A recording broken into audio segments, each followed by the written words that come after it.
Radical.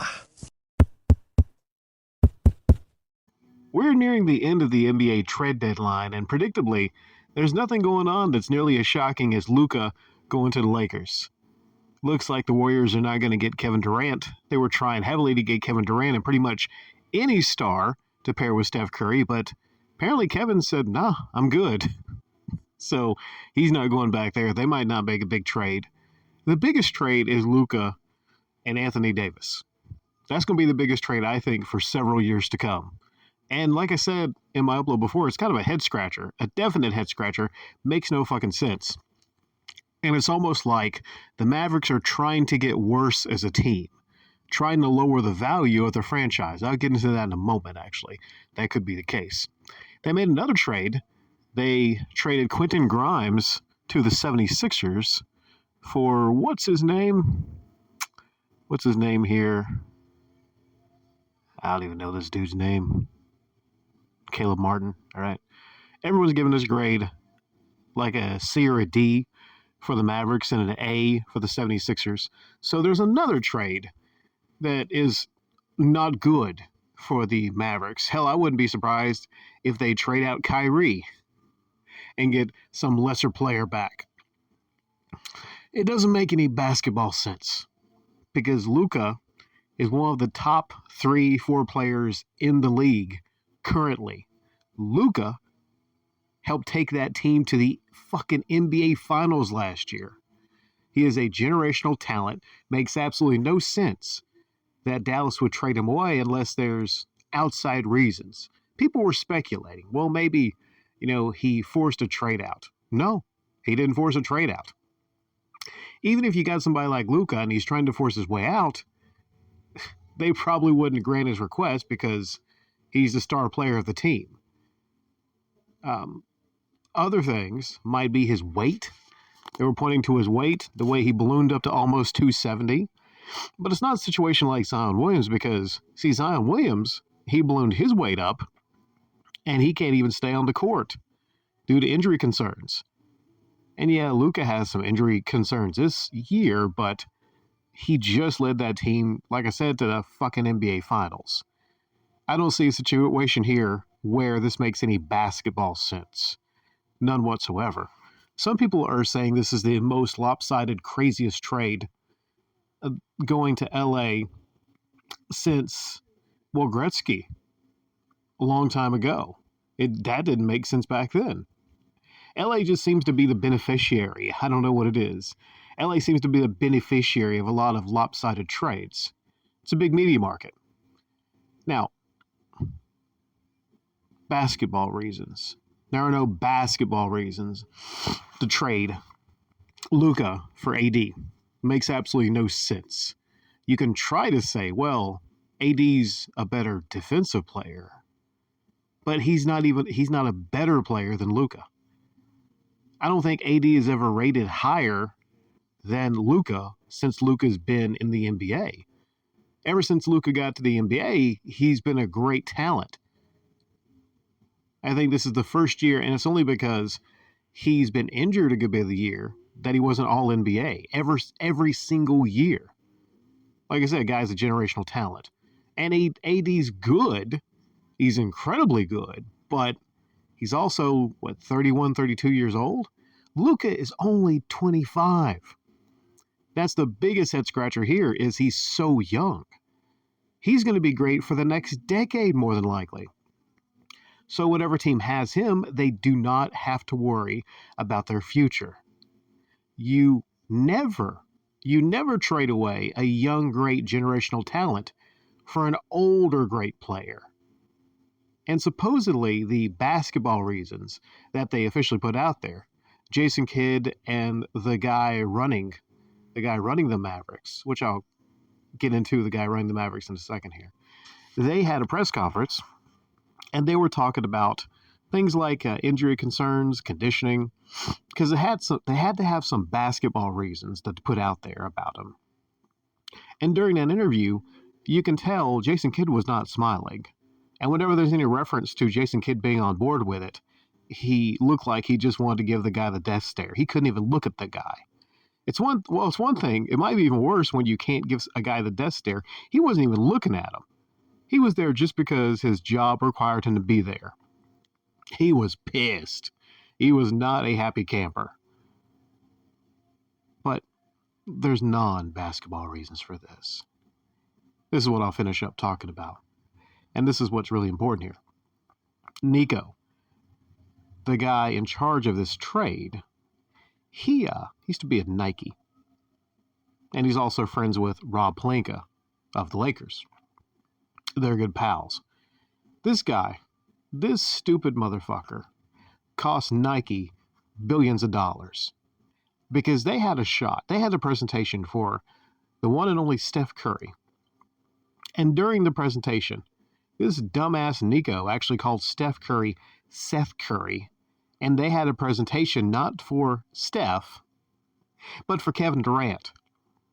And because of this blunder of epic proportions, Steph signed with Under Armour and not Nike.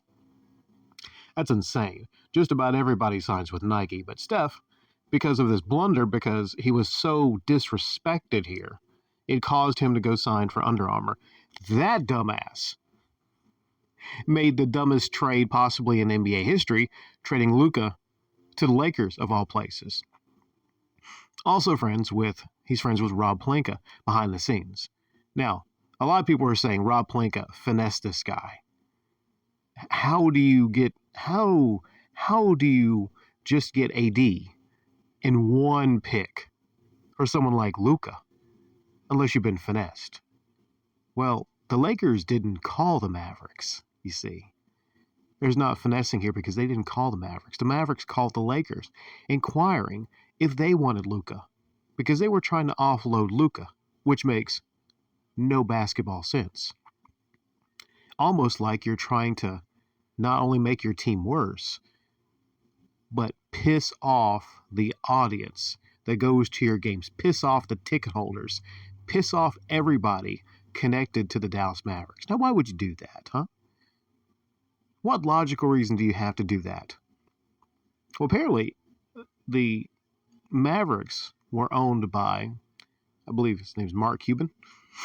They were owned by Mark Cuban, but he sold. Who did he sell to? He sold to the people that run the Sands casinos. And their stated thing that they wanted to do after they bought the team was link it with a casino, no less. So they had big plans to get in the untapped Texas market for casinos. And that was their grand plan. And they wanted to have this be a centerpiece. That's why they bought the Dallas Mavericks. They did not buy the Dallas Mavericks because they love basketball. So this was not a basketball decision. This has to be what it is. What they want to do is they want to have a casino open, situated with that arena. But the problem is they can't get it through the legislature. They can't get it through official means. And they have hired all these lobbyists. They have donated all this money to the politicians there, and it's not happening. It's not going through. It failed, and it won't be up again for 2 years, and then 2 years after that. So it's really convenient that this happens right after that fails. So essentially, what they're trying to do is the owners are using Nico to actually do something like this to lower the value of the team. Now, why would they want to lower the value of that? If everything's riding high and there's a lot of ticket holders and there is so much interest around that team and it's very profitable, then it's a hard sell. It's kind of a bluff to say, well, we're going to take this, we're going to move out of the way. We're going to move this place to Vegas. It's an empty threat. But if pretty much everybody hates the team, hates the move they made, and the team is not as good in comparison, then it's an easier way to say, listen, things are not going well here. We're going to move out to Vegas. And then that way, I think somebody used a reference, well, you can dangle the carrot or you can use the stick attached to the carrot to have that threat to say, listen, we're going to move. We're going to take this arena and we're going to Vegas anyway. If you don't approve this casino, we're going to Vegas. And then that might change things. Either way, the owners, they get what they want. They get what they want. So I wouldn't be shocked if before the deadline there's another trade that lessens the team, and they might make it try to make basketball sense. One more thing on the other side of it, a lot of people are saying, well, LeBron had something to do with this, and they're trying to link it to. Now I've been highly critical of LeBron before. I've been critical of man before. And they're trying to say he wanted to ship AD out of there because AD, a couple months back, when asked about the fact that LeBron broke a record, I believe, AD said, well, yeah, but it took him 7 more seasons to break Jordan's record or something like that. And they're showing all these death stares that he has against him, but I don't think that's the case. So you probably have people that are not understand this whole casino situation. They're trying to make this make sense with basketball reasons. So, but LeBron is happy to have Luka. They're happy there because the Lakers are set. They're set. Right after the LeBron generation is done, they have a whole new generation. So now they can build around Luka. So really great for that organization. Really great for the Lakers, who have no shortage of getting star key players in trades. Now, some people are saying if the NBA, they sniffed this, why did they let it get through? Why didn't they shut down the trade? Well, see, what's brilliant about this and the Mavericks, the owners probably were told, listen, if you try to trade Luka just to the Lakers, just to the marquee team other than the Celtics, probably would have worked with the Celtics too, but more so with the Lakers, who actually happen to currently have the biggest money draw in the league, LeBron James. The NBA is not going to say shit. They're not going to say shit because this benefits them greatly.